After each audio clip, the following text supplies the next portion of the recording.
Hello mga par, ngayong araw tuturo ko ngayon kung paano magayos ng nagdidrain ng tubig ng LG 14 kilos. So yan, tayo nagdidrain.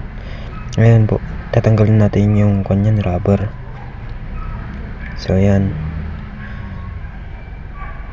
gugupitin natin yun. Ngayon, linisin natin itong gilid ng pinakagilid ng washing machine na to para matanggal yung dumi.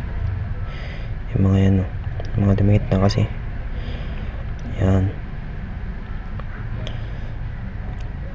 Tapos mamaya linisan natin ng tubig.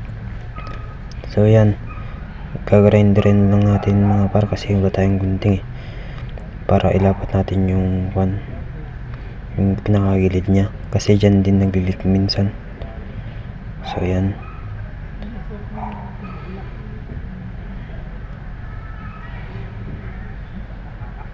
tapos kung meron kayong rubber matting, yun yung pwede nyo pangtapal dun sa dyan sa rubber na yan.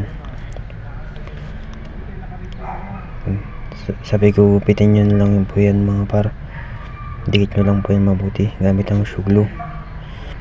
So yan, ginagupitan ng kasama ko mga par.